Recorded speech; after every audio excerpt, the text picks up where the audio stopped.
साहब बैरियर्स पर barriers break कर रहे हैं। कुवैत की तरफ से भारतीय प्राइम मिनिस्टर नरेंद्र मोदी साहब को दी हाईएस्ट सिविलियन अवार्ड से नवाजा गया है। वो अपने मुल्क का हाईएस्ट सिविल अवार्ड देते हैं प्राइम मिनिस्टर नरेंद्र मोदी को, और ये तो मुसलमानों का मुल्क है, पाकिस्तान के वज़ीर आज़म को अवार्ड क्यों नहीं देते? अब कुवैत, हो सकता है कुवैत अगली दफा कोई यहाँ पे जाए तो नरेंद्र मोदी के कोई स्टेडियम बनवा दे।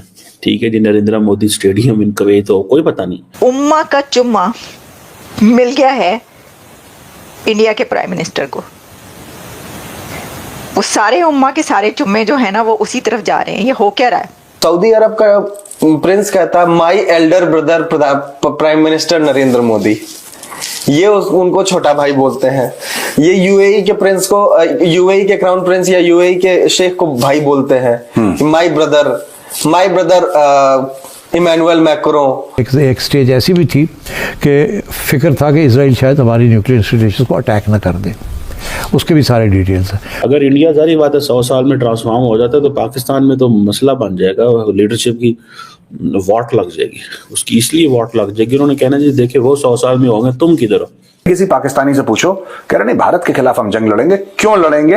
ये काफिर हैं, ये इस्लाम नहीं मानते, हिंदू हैं, ये बुतों की पूजा करते हैं, ये बुत परस्ती करते हैं। ये डेफिनेटली मीडिया में, सोशल मीडिया में फॉलो की होगी। मोदी जी 40 साल बाद कुवैत के दौरे में गए हैं और वहाँ पर उन्हें कुवैत का हाईएस्ट सिविलियन अवार्ड मिला है।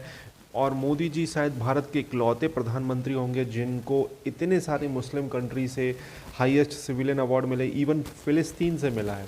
आप माने ना माने, पहले पूरा वीडियो देखते हैं, पाकिस्तानियों का रिएक्शन देखते हैं, फिर बात करते हैं इस टॉपिक पर। प्लीज़ चैनल को सब्सक्राइब करेगा। मैं मिलता हूँ वीडियो के लास्ट में। पर बैरियर्स ब्रेक कर रहे हैं। इस वक्त की सबसे बड़ी खबर ये है, ब्रेकिंग न्यूज़ इस वक्त इंडियन मीडिया और इंटरनेशनल मीडिया पर यह चल रही है कि कुवैत की तरफ से भारतीय प्राइम मिनिस्टर नरेंद्र मोदी साहब को दी हाईएस्ट सिविलियन अवार्ड से नवाजा गया है। PM Modi gets the highest civilian award from Kuwait, और वो अवार्ड है Mubarak Al Kabeer. The order of Mubarak Al Kabeer, a knighthood distinction जो दी गया है पीएम मोदी को। और ये बात याद रखिएगा कि मोदी साहब को ये जो अवार्ड दिया गया है, the order of Mubarak Al Kabeer, a knighthood distinction, ये रॉयल फैमिली मेंबर्स को दिया जाता है। तो मोदी साहब के पास 20 से ज़्यादा इंटरनेशनल अवार्ड्स हो चुके हैं। 20 इंटरनेशनल अवार्ड्स इंडिया के करंट प्राइम मिनिस्टर्स को मिल चुके हैं अब तक।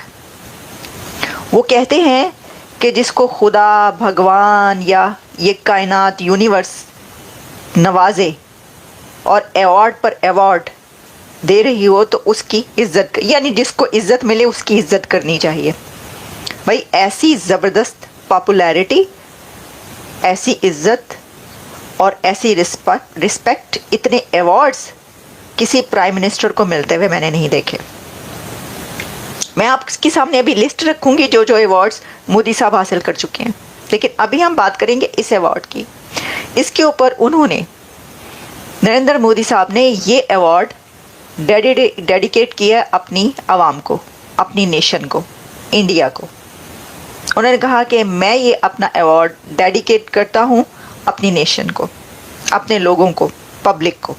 तो भारतीय आवाम को, भारतीय पब्लिक को उन्होंने ये अवार्ड दिया। उन्होंने कहा कि ये जो उनको मिला है ये एक्चुअली उनकी पब्लिक के लिए है। ऑब्वियसली जाहिर है कि वो 1.5 अरब से ज़्यादा आबादी के प्राइम मिनिस्टर हैं, तो उनकी पॉपुलेशन को ही मिला ना। उनको अगर मिला, उनके लिए फ़ख्र की बात है। तो भाई उम्मा का चुम्मा मिल गया है इंडिया के प्राइम मिनिस्टर को। वो सारे उम्मा के सारे चुम्मे जो है ना वो उसी तरफ जा रहे हैं। ये हो क्या रहा है? भाई ये तो बड़ी फिक्र पड़ गई होगी कि ये क्या हो रहा है। देखें, ये उम्मा का ये जो बात की जाती है, मोहब्बत और प्यार उमड़ उमड़ के मोदी साहब की तरफ जाता है। अब आज की तारीख में जितने भी मुस्लिम मुल्क हैं, अमीर मुस्लिम मुल्क, सब ने मोदी जी को बोल रखा है कि highest civilian award, highest civilian award. क्यों? क्योंकि आपको कॉमनैलिटी ढूंढनी है ना भाई प्रोड्यूसर। पाकिस्तान ने क्या कॉमनैलिटी ढूंढी कि 80 भी मुसलमान थे तो 80 भी मुसलमान, यही ढूंढा पाकिस्तान ने। अब उसका चार्म खत्म हो गया और पाकिस्तानी इतने शॉर्ट साइटेड हैं उनके फॉरेन ऑफिस वाले, उनको ये पता था कि 80 भी मुसलमान तो 80 भी मुसलमान। ये 1971 में फेल हो गया था क्योंकि बांग्लादेश एक अलग टेस्ट केस है दुनिया की हिस्ट्री में कि east Pakistan was the majority. यहां पे मेजॉरिटी ने माइनॉरिटी को बोला कि भाई साहब हम आपसे बड़ा परेशान है, हम भाग रहे हैं। This is the first time in the history of modern, I mean in the modern era, देश बनते हैं, देश टूटते हैं, ये नेचुरल सी बात है, होता है। ये पहली बार ऐसा हुआ है कि एक अक्सरियत ने, एक मेजॉरिटी ने माइनॉरिटी को बोला कि भाई साहब हम अलग हो रहे हैं, आप हमें माफ करो, अब आप झेले नहीं जा रहे हमसे, राइट। ईस्ट पाकिस्तान बांग्लादेश बन गया, ठीक है ना। पाकिस्तान ने तब भी अपना सबक नहीं सीखा, वही पुराना चूरन कि 80 भी मुसलमान तो दूसरे मुसलमान। मोदी ने इसको नलिफाई कर दिया। आज की तारीख में तुर्की पीछे हट गया। अब तुर्की, मलेशिया, कोई कश्मीर के बारे में बोलता ही नहीं है। सर सबसे बड़ा झटका लगा अभी यूएन में गया एर्दोगान, उसने कश्मीर का नाम नहीं लिया। नहीं यार देखो ना, एर्दोगान को किसी को भी क्या चाहिए। आज की तारीख में ये कहते हैं ईमान तकवा जिहाद फी सबीलिल्लाह ना, पाकिस्तानी आर्मी, कि काफिरों के खिलाफ हमें जिहाद करनी है। आप कभी भी किसी पाकिस्तानी, सड़क चलते पाकिस्तानी से पूछ लीजिए, यूट्यूब चैनल वाले नहीं है मुंह के अंदर वहां घुसड़ देते हैं सबके, कि आप बताइए आप क्या समझते हैं, क्या समझते हैं। वो उनका भारत के नाम पे रोटी पानी चल रहा है। नहीं, वो ठीक है, वो ठीक है, भारत के नाम पे रोटी पानी चल रहा है, उसमें I do not grudge anybody, ठीक है। They are Indians only and their country is India, वो ठीक है। कुछ समय के लिए लीज एक्सपायर हो जाएगी तो सब बाकी बराबर हो जाएगा। लेकिन प्रोड्यूसर एक बात सोचो यार जी, अभी भी किसी पाकिस्तानी से पूछो, कह रहे नहीं भारत के खिलाफ हम जंग लड़ेंगे। क्यों लड़ेंगे? नहीं पता। क्योंकि नहीं पता है उनको, ये काफिर हैं, ये इस्लाम नहीं मानते, हिंदू हैं, ये बुतों की पूजा करते हैं, ये बुत परस्ती करते हैं। ये सारा एक नॉर्मल पाकिस्तानी सोचता है।